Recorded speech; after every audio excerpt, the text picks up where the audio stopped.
মিয়ানমারে টাইফুন ইয়াগির প্রভাবে ভারী বর্ষণে সৃষ্ট বন্যা ও ভূমিধসে মৃতের সংখ্যা বেড়ে দাঁড়িয়েছে ৭৪ জনে। এছাড়া নিখোঁজ রয়েছে অন্তত ৮৯ জন। ফলে মৃতের সংখ্যা আরও বাড়তে পারে বলে আশঙ্কা করা হচ্ছে। বার্তা সংস্থা এএফপির প্রতিবেদনে জানা যায়, ইয়াগির জেরে ৬৫,০০০-এর বেশি ঘরবাড়ি ক্ষতিগ্রস্ত হয়েছে। বাস্তুচ্যুত হয়েছে ২,৩৫,০০০-এর বেশি মানুষ। দেশটির রাজধানী নেপিদোতে বন্যার প্রভাব পড়েছে। সেখানে শত শত মানুষ আটকা পড়েছে।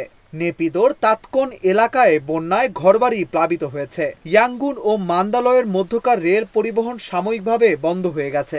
মান্দালয়ের পিয়াবুয়ে শহরের একটি রেল সেতু বন্যায় ভেসে গেছে। নেপিদোর ইয়াঙ্গুন মান্দালয় মহাসড়কও পানিতে ডুবে গেছে। ফলে যানবাহন চলাচল স্থবির হয়ে পড়েছে। এর মধ্যে মান্দালয়, সাগাইন ও মগওয়ে অঞ্চলে আরও ভারী বৃষ্টিপাতের পূর্বাভাস দেওয়া হয়েছে।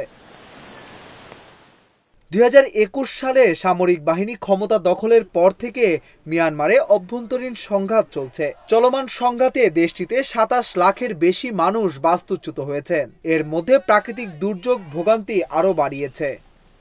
এদিকে ভিয়েতনাম, লাওস ও থাইল্যান্ডের কিছু অংশে টাইফুন ইয়াগির জেরে বন্যা দেখা দিয়েছে। ইয়াগির প্রভাবে সবচেয়ে ক্ষতিগ্রস্ত হয়েছে ভিয়েতনাম। দেশটিতে ভূমিধস ও আকস্মিক বন্যায় ২৫ শতাধিক মানুষের মৃত্যু হয়েছে। এখনও নিখোঁজ রয়েছেন অনেকে।